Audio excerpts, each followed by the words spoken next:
오늘 우리에게 주신 하나님 말씀 빌립보서 2장 17절에서 18절 말씀 제가 봉독합니다.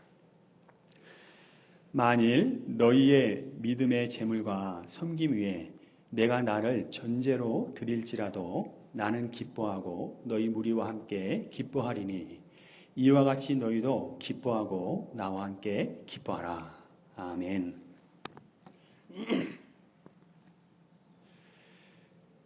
우리나라 예전에 조선시대 때 임금은 한양 궁궐에서 살았죠.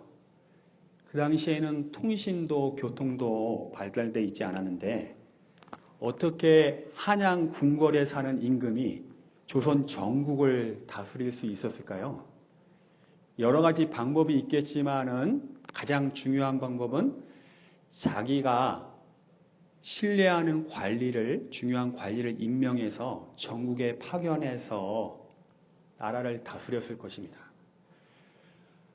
우리는 이와 같은 원리로 우리 예수님에 대해서 물을 수 있는데 지금 예수님은 하늘 보좌, 하나님 우편에 앉아 계시는데 어떻게 그분이 이 땅을 다스릴 수 있는가라고 질문을 할 수 있습니다. 예수님이 하늘나라로 올라가시기 전에 이렇게 제자들에게 말했습니다. 보혜사 곧 아버지께서 내 이름으로 보내실 성령, 그가 너희에게 모든 것을 가르치고 내가 너희에게 말한 모든 것을 생각나게 하리라.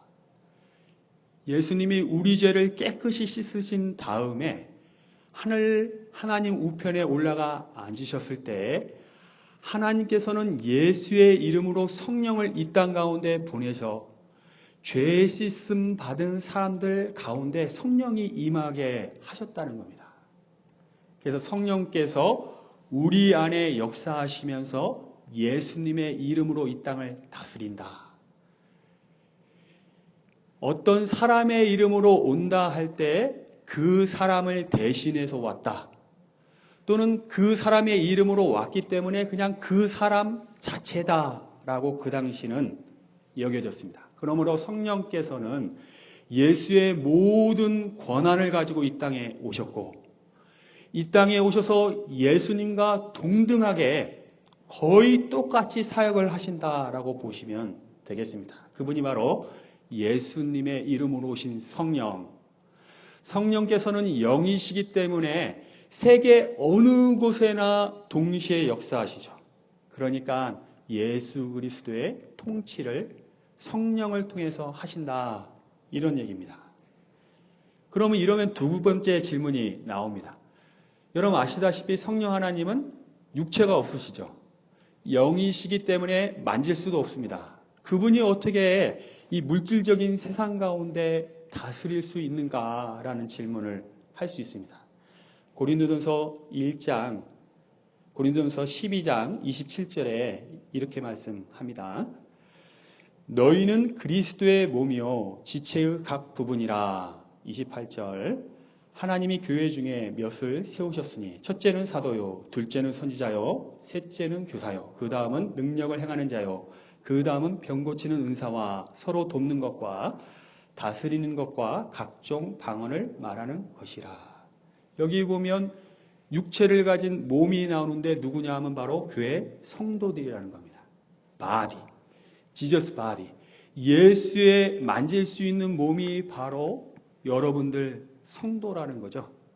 그래서 성령 하나님께서 우리 안에 임하시고 우리 육체를 통해서 예수 그리스도의 다스리심을 이 땅에 실현하신다. 우리는 그래서 예수 그리스도의 손이요, 발이요, 눈이요, 입이요.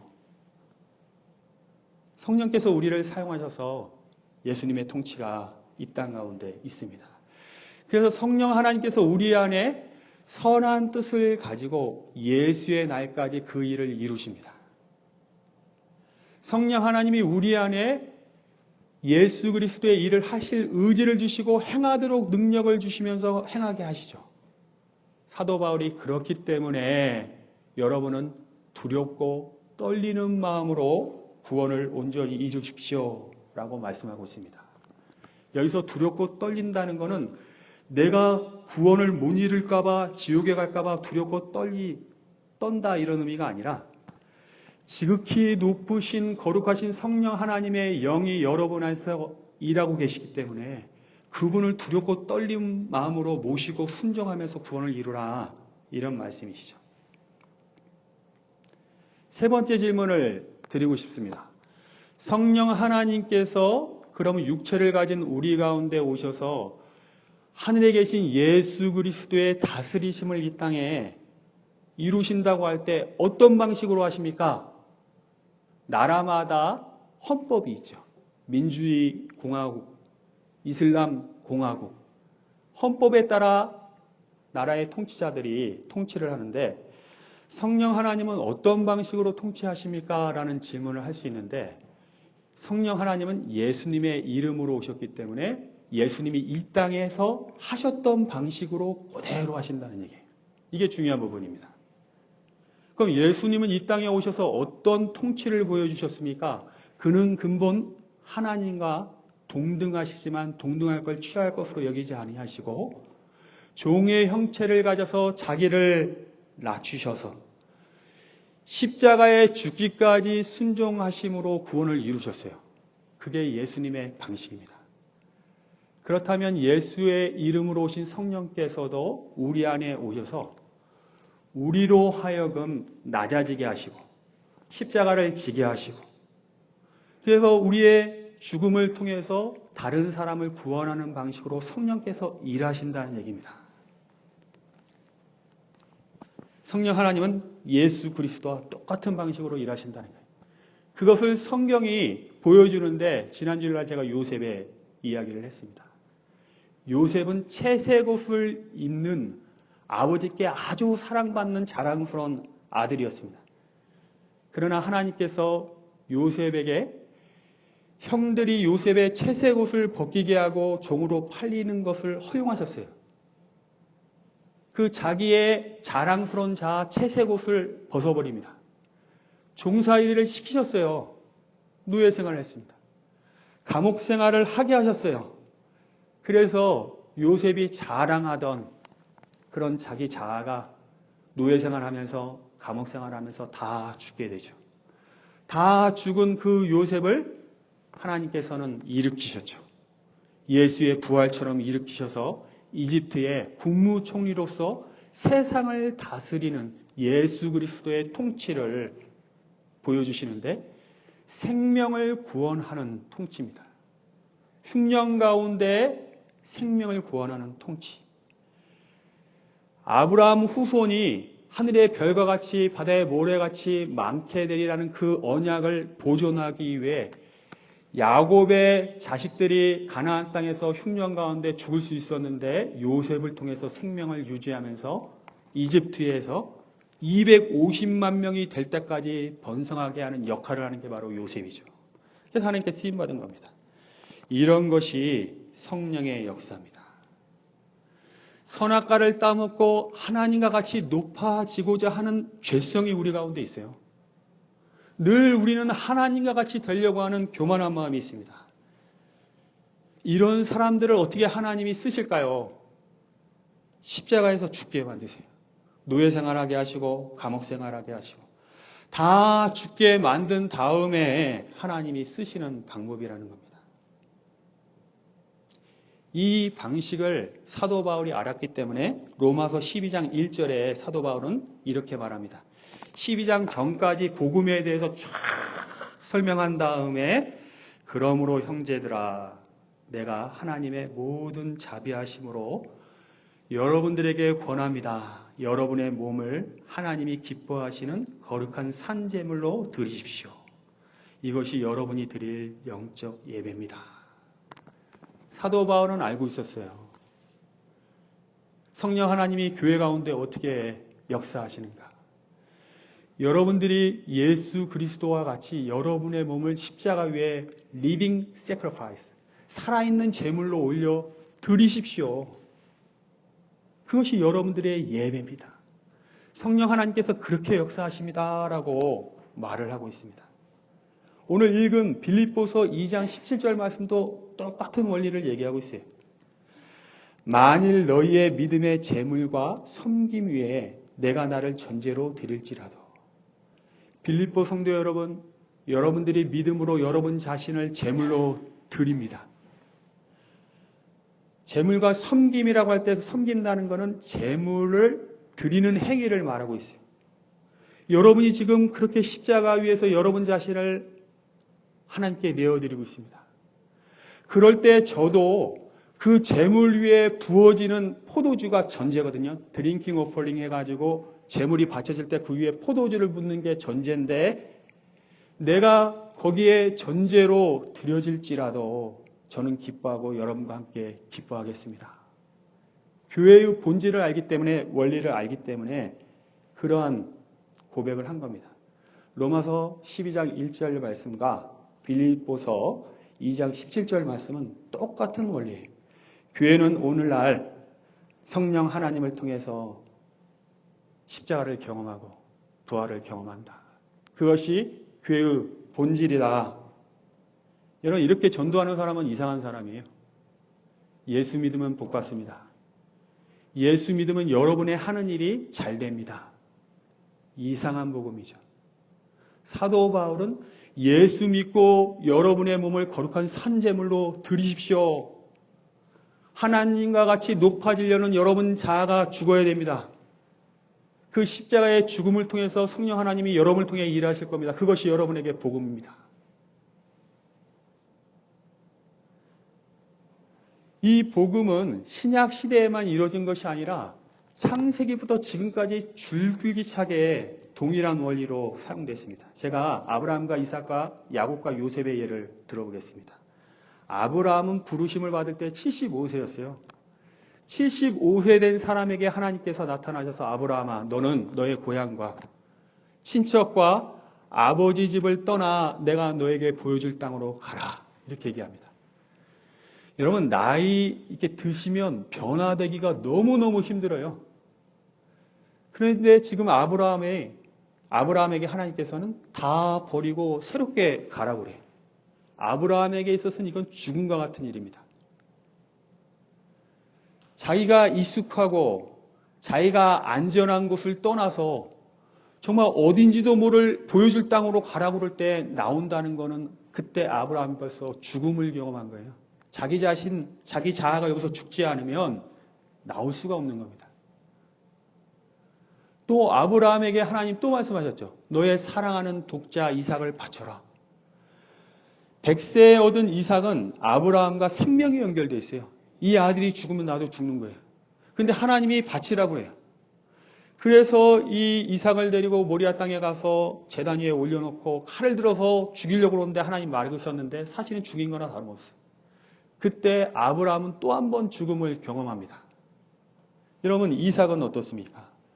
이삭은 아브라함의 손에 이끌려서 번제에 제물로 바쳐지려고 모리아 땅으로 가는 도중에 아버지에게 물어봅니다. 아버지, 여기 나무도 있고 불도 있는데 번제할 어린 양은 어디 있습니까?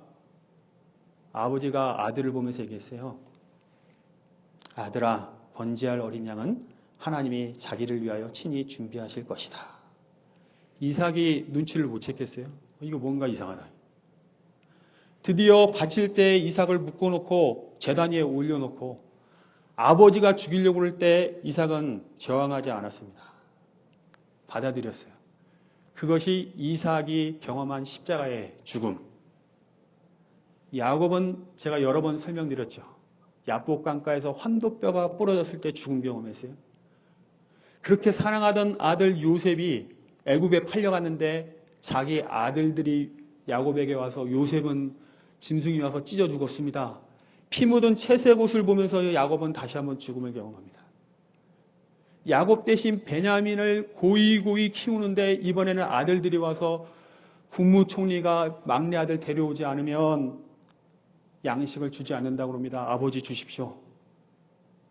생명이 연결된 베냐민을 내어주면서 아들들에게 이 아들이 죽으면 죽으리라 하면서 베냐민도 내어줘요.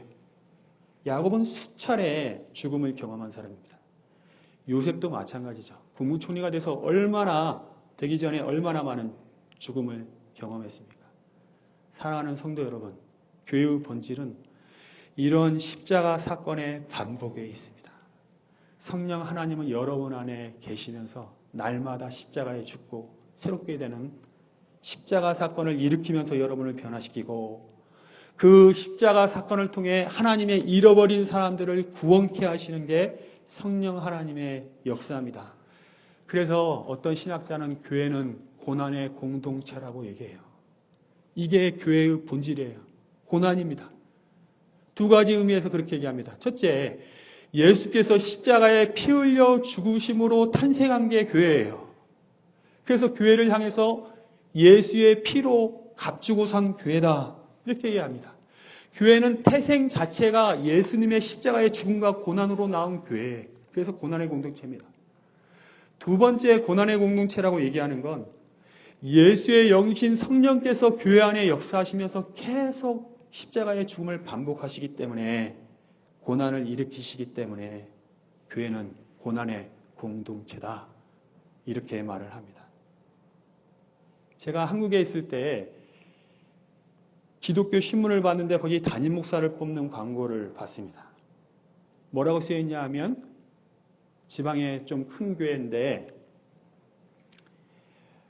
새들백 교회 릭 워렌과 윌로우 크릭 교회 빌 하이벨스 목사에게 영향을 받지 않은 자라고 자격을 규정해요. 한국 교회 새들백 교회나 윌로우 크릭 교회는 굉장한 영향력을 끼쳤습니다. 근데 그 두 교회가 중심적으로 얘기하는 컨셉은 뭐냐면 성도들의 필요를 채워줘라 이런 겁니다. 성도들의 부족한 부분을 채워주는 교회가 되라 이런 얘기입니다. 우선순위에 있어서 십자가에 죽는 것이 아니라 성도를 위해 줘라.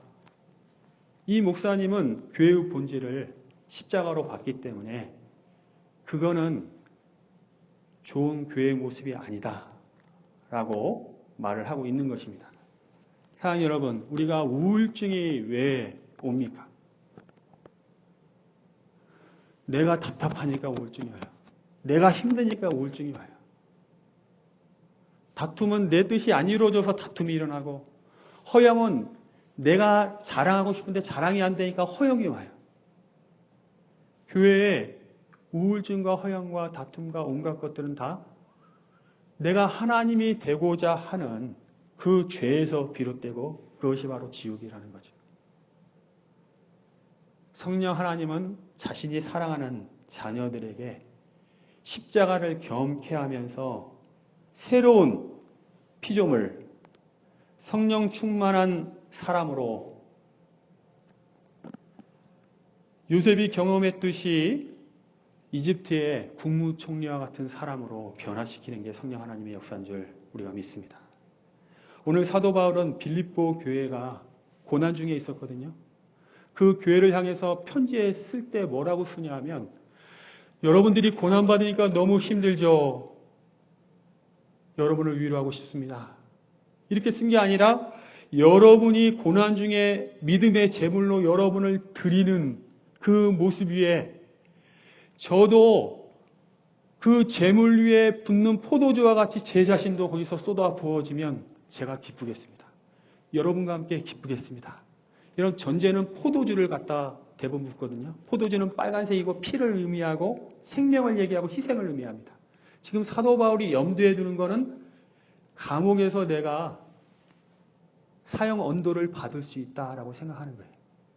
빌립보 교회도 지금 고난을 받고 힘들어하지만 나도 여기서 사형을 받아서 피를 흘릴 수 있겠구나. 그러나 빌립보 성도 여러분, 교회의 본질은 십자가에 있습니다. 여러분이 고난당하는 그곳에 나의 피도 얹어지기를 바랍니다. 이것으로 인해서 제가 기뻐하고 여러분과 함께 기뻐하고 싶습니다. 여러분도 저와 함께 기뻐하십시오라고 명령으로 또 얘기합니다. 이것이 바로 고난과 기쁨의 교회라는 모습이죠. 여러분 어떻게 십자가 사건을 경험하면서 기뻐할 수 있습니까? 여러분 기쁨이라는 건 크사이로라는 그 당시 원어는 그 당시 역사와 문화로 이 기쁨이라는 단어가 그 당시에 어떻게 쓰여졌냐? 학자들이 연구해서 말한 얘기는 행복하고 잘 있는 상태를 즐기는 것. happy, well-being, 그것을 인조이하는 것, 즐거워하는 게 바로 기쁨이다. 그렇게 정의를 하고 있어요. 근데 그 기쁨이란 그 단어를 가지고 우리가 십자가에서 죽고 내가 전제로 드려지는 그것으로 인해서 기쁘다는 단어를 갖다 붙이니까 이거 이상한 거예요, 지금. 그 당시 사람들이 이것을 보면서 얼마나 이상하게 생각했겠어요? 어떻게 기쁨이라는 단어를 여기에다 갖다 써요? 예수님도 기뻐하고 즐거워라는 단어를 이상한 데 갖다 붙여주셨어요. 마태복음 5장에 보면 의를 위하여 박해를 받은 자는 복이 있나니 천국이 그들의 것임이라. 나로 말미암아 너희를 욕하고 박해하고 거짓으로 너희를 거슬러 모든 악한 말을 할 때에는 너희에게 복이 있나니 기뻐하고 즐거워하라. 하늘에서 너희 상이 큼이라. 너희 전에 있던 선지자들도 이같이 박해를 받았느니라. 어떻게 욕먹고 박해받고 핍박을 받는데 기뻐하고 즐거워합니까? 아무리 하늘에서 상이 크더라도 어떻게 기뻐하고 즐거워해요? 기쁨은 여러분 꾸밀 수 있는 게 아니에요. 기쁨이라는 건 감정의 요소가 있어요. 감정을 어떻게 내가 숨길 수 있어요? 눈물이 나는데 어떻게 눈물을 안 흘려요? 웃음이 나는데 어떻게 웃음을 참습니까? 감정은 내가 컨트롤하고 통제할 수 있는 게 아닙니다. 그런데 지금 예수님도 그 박해 가운데 기뻐하고 즐거워하라고 그래요. 사도 바울도 지금 나와 함께 기뻐하고 즐거워하라. 그렇게 말을 하고 있습니다. 이게 이해가 가지 않아요. 이게 슬픈데 웃으려고 그러잖아요. 그럼 쓴 웃음이 나온다고 그러죠. 쓴 웃음. 이 젊은 친구들은 썩소라고 해서 썩은 미소라고 얘기해요. 웃어지지가 않는 거예요, 이게. 감정적인 면인데 어떻게 기뻐할 수 있느냐. 제가 여러분에게 기뻐하는 이 비결, 사도 바울께서 말한 이 비결을 좀 말씀드리고자 합니다.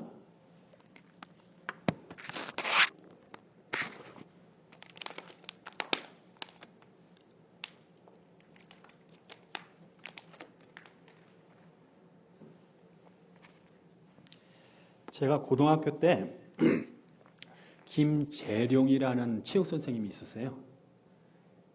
그래서 이름이 재룡인데 우리 친구들이 재롱을 떤다, 부린다 할 때 재롱으로 해서 야 김재롱 선생님 하고 놀렸습니다.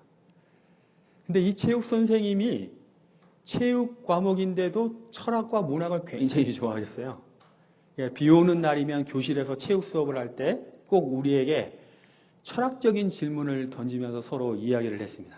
근데 어느 날 비 오는 날에 교실에서 선생님이 질문을 던졌는데 뭐라고 질문을 던졌냐. 얘들아, 미쳤다는 게 무엇이냐 하고 질문을 던졌어요.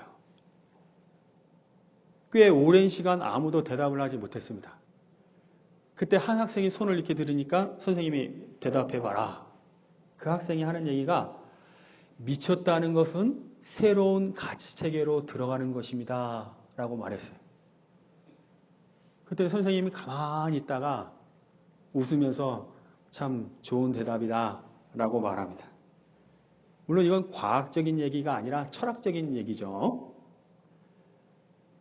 미친 사람들은 정상인 사람이 생각하는 그 방식, 그 가치로 생각하는 게 아니라 다른 생각과 다른 가치로 생각하기 때문에 미쳤다는 것은 이 정상적인 세계에서 다른 생각, 다른 가치 체계로 들어갔다.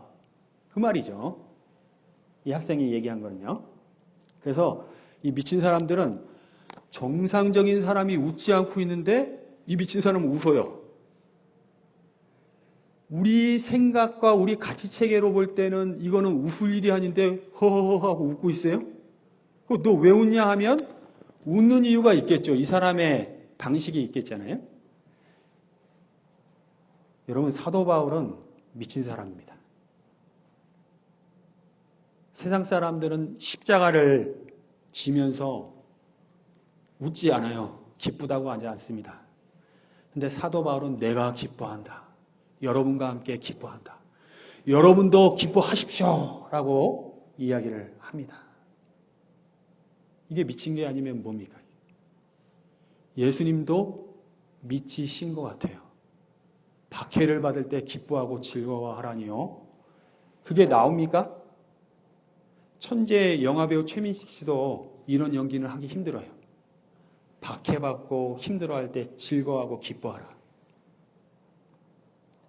사도 바울은 세상 사람들과 다른 가치 체계를 가지고 있었기 때문에 이 사도 바울에게 있어서 그게 기쁨으로 정말 감정으로 나와요.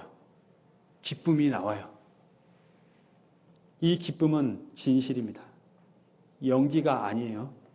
쓴 웃음이 아닙니다. 진실한 기쁨이에요. 사도 바울은 그런 생각, 그런 가치를 갖고 있었어요. 내 안에 사시는 분이 그리스도시니 그러므로 내가 죽어도 유익하다. 이런 말을 하는 분이 바로 사도 바울이죠. 세상에서 너희가 환난을 당하나 담대하라. 내가 세상을 이겨노라. 여러 환경의 어려움과 힘든 어려움 속에서 어떻게 평안하고 담대할 수 있습니까? 예수님이 세상을 이겼다고 말하는 그 생각이 나를 사로잡고 있기 때문에 평안하고 담대할 수 있는 겁니다. 믿음의 사람들은 믿음으로 전혀 다른 생각을 갖고 있어요. 세상 사람들과 다른 생각을 갖고 있습니다. 그래서 세상 사람들이 울 때 믿음의 사람은 웃고 기뻐할 수 있는 다른 생각. 성령께서 그 진리를 믿음의 사람들에게 심어줬기 때문에 베드로가 그런 얘기를 했다고 그래요. 예수님이 십자가에서 똑바로 박혀 돌아가셨는데 내가 어떻게 똑바로 박힐 수 있냐. 나를 거꾸로 매달아달라. 이 세상 사람들이 알지 못하는, 이해 못하는 전혀 새로운 체계. 그게 사도 바울이 갖고 있던 믿음, 빌립보 성도들 안에 있던 믿음, 성령께서 공통적으로 역사하시는 믿음, 그것이 기쁨을 유발합니다. 사랑하는 여러분, 미쳐도 정도껏 미치는, 네가 미쳐도 완전히 미쳤구나. 그런 표현들이 있죠. 미쳐도 단단히 미친 상태에 제가 세 가지 조건을 성경 말씀을 통해서 말씀드리고자 합니다. 데살로니가전서 5장 16절 18절 보면 세 가지 얘기하는데 항상 기뻐하라, 쉬지 말고 기도하라, 범사에 감사하라. 이것이 그리스도 예수 안에서 너희를 향하신 하나님의 뜻이니라. 항상 기뻐한다고요? 항상 웃음이 나와요? 정말 이 기쁨이 나옵니까? 제가 면목동에서 자랄 때 저희 아버지가 면목시장에서 장사를 하셨기 때문에 시장에 앉아있으면 여러 사람이 지나가는데 일주일에 2번, 3번 미친 여자 한 분이 꼭 지나가시는. 그 최근에 제가 한국 방문했을 때 그분이 아직도 살아계셔서 그 시장을 아직도 돌아다니시는 걸 제가 봤는데 이분은 돌아다닐 때 꼭 웃으면서 돌아다녀요. 사람이 해코지 않는 이상 계속 웃고 있어요.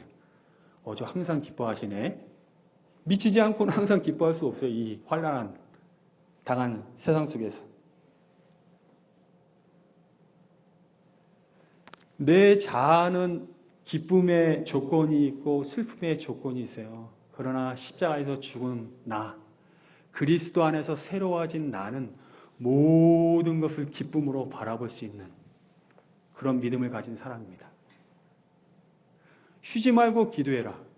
이런 상황에서 기도가 나와요? 욥의 아내가 얘기했어요. 차라리 하나님을 저주하고 죽으라. 욥은 욥의 아내와 다른 생각, 가치를 갖고 있었습니다. 주신 자도 여호와시요 취하신 자도 여호와시니 여호와께서 영광을 받을지어다. 거기서 기도할 수 있었어요. 욥이. 범사에 감사하라. 모든 환경 가운데 하나님께 감사하라. 왜냐하면 이 환경을 허락하신 분이 하나님이시거든요. 참새 한 마리도 하나님이 허락하시지 않으면 떨어지지 아니에요. 팔리지 아니에요. 하나님이 이 상황을 허락하셨다는 건 하나님의 선하신 뜻 가운데 나를 인도하고 계신다. 그것이 설사 감옥 생활이고 노예 생활이고 내가 십자가에 죽는 것일지라도 필요하시기 때문에 나에게 이런 상황을 허락하셨기 때문에 하나님 감사합니다. 내 안에 선한 일을 시작하신 성령께서 이루실 줄 믿습니다 하는 감사가 나오는 겁니다. 이게 사실인지는 모르지만 일리가 있다고 생각합니다. 미친 사람은 암에 걸리지 않는다. 스트레스를 받지 않는다는 거예요. 하나님과 같이 되려는 자기 자아가 죽은 사람은, 예수 안에 새로운 피조물이 된 사람은, 성령 충만한 사람은 항상 기뻐하고 범사에 감사하고 쉬지 않고 기도하기 때문에 세상 사람들이 갖는 그 스트레스가 그들에게는 스트레스가 아니기 때문에 기쁨 가운데, 감사 가운데 강건할 줄 믿습니다. 할렐루야. 뛰어난 미용사는요, 여자가 이렇게 미용하러 오면 머리카락을 만지면서 말한대요. 요즘 스트레스 많이 받으셨나 봐요. 어떻게 하세요? 머리카락을 만져보면 압니다. 우리 이민자들의 얼굴들을 보면 굉장한 인고의 이 힘든 것들이 많이 있어요. 그러지 않을 수 없죠. 제가 들은 힘든 얘기들은 숱하게 많은데, 어떤 분은 뉴욕에서 바둥바둥 살려고 하다가 이 어금니가 금이 갔대요. 하도 일을 앙다물고 이래가지고 앙다물고 이래서 어금니에 금이 갔다는 겁니다. 어떤 분은 스트레스를 너무 받아서 이빨 3개가 그냥 뽑아졌대요. 성도의 얼굴은 믿음을 표현해요. 환난 중에 기뻐하는지, 환난 중에 하나님께 의지하는지. 사랑하는 여러분의 얼굴이 기쁨으로 환하시기를 주님의 이름으로 축원합니다. 여러분, 어떤 분들이 그런 얘기를 합니다. 십자가를 강조하는 교회는 우울하다, 힘들다, 처져 있다. 그러나 오늘 사도 바울의 말씀을 보면 십자가의 고난의 교회가 기쁨의 교회인 것을 볼 수 있습니다. 교회는 세상적인 기준으로 기뻐하지 않죠. 사도 바울은 빌립보 성도들에게 함께 기뻐하자고 그랬어요. 왜냐하면 우리가 함께 십자가를 지기 때문에, 예수 그리스도의 남은 고난을 함께 하고 있기 때문에, 하늘의 상급이 크기 때문에, 우리가 함께 성령님과 동행하고 있기 때문에 함께 기뻐하자. 함께 기뻐하자. 그래서 교회는 고난의 공동체인 동시에 기쁨의 공동체입니다. 여러분 안에 크신 기쁨 넘치시기를 주님의 이름으로 축원합니다. 이같이 기도하겠습니다. 주님,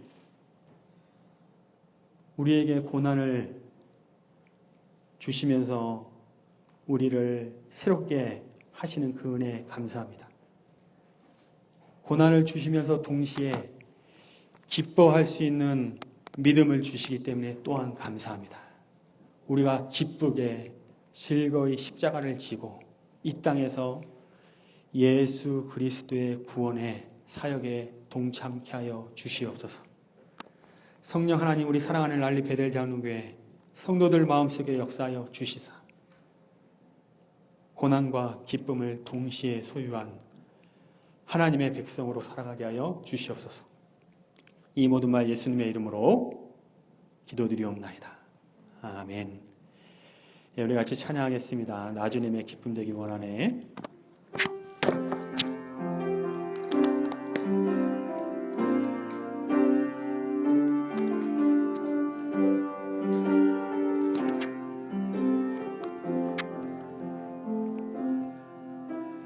나 주님의 기쁨 되기 원하네. 내 마음을 새롭게 하소서. 아멘. 새 부대가 되게 하여 주사 주님의 빛 비추게 하소서. 나 주님의 기쁨 되기 원하네. 나 주님의 기쁨 되기 원하네. 마음을 새롭게 하소서. 새 부대가 되게 하여 주사 주님의 빛 비추게 하소서. 내가 원하는 한 가지 주님의 기쁨이 되는 것. 아멘. 내가 원하는 한 가지 주님의 기쁨이 되는 것. 겸손히 내 마음 드립니다. 겸손히 내 마음 드립니다. 나의 모든 것 받으소서. 나의 맘 깨끗게 씻어 주사 주의 길로 행하게 하소서. 내가 원하는 한 가지 주님의 기쁨이 되는 것. 내가 원하는 한 가지 주님의 기쁨이 되는 것.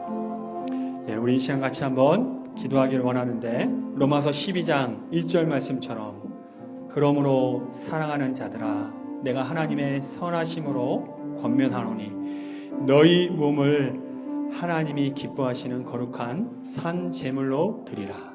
여러분, 이 시간 우리 성령님이 이끄시는 대로 우리를 십자가에 내어드립시다. 그래서 성령 하나님이 새롭게 하시는 그 경험을 이 시간 합시다. 그리고 주님, 우리 교회가 십자가를 지고감을 통해서 이 땅 가운데 잃어버린 영혼들을 구원하는데 사용되게 하여 주시옵소서. 우리 두 가지를 놓고 우리 하나님 앞에 기도하며 나아가겠습니다. 우리 아버지 하나님이여, 이 시간 기도합니다. 주여, 아버지 하나님, 성령 하나님 역사하여 주시고 함께하여 주시옵소서. 할렐루야. 우리 아버지 영광을 받으실 줄 믿습니다. 아버지 하나님이여, 우리 성령 하나님이여 주장하여 주시고 역사하여 주시옵소서. 오 아버지 하나님 함께 하심을 믿습니다. 오 아버지 하나님 역사하심을 믿습니다. 우리 아버지 하나님 십자가의 길을 가는 기쁨으로 주의 십자가를 가는 교회가 되도록 주여 인도하여 주시고 역사하여 주시옵소서. 할렐루야 할렐루야. 우리 하나님, 우리 성령님 역사하시는 교회, 우리 하나님이 함께 하시는 그 교회로 역사하여 주실 줄 믿습니다. 제가 축복 기도하겠습니다. 지금은 우리 주 예수 그리스도의 피 흘려주신 은혜와 하나님이 먼저 자신의 가장 소중한 아들을 십자가에 내어주신 그 하나님의 놀라운 사랑하심과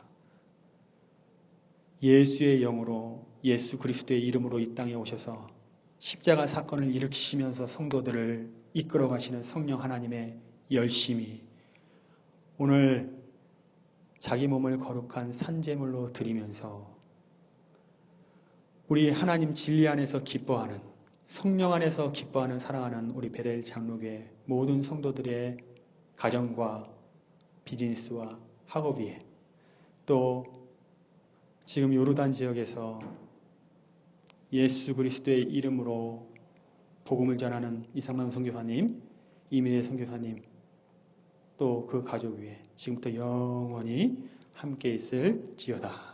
아멘.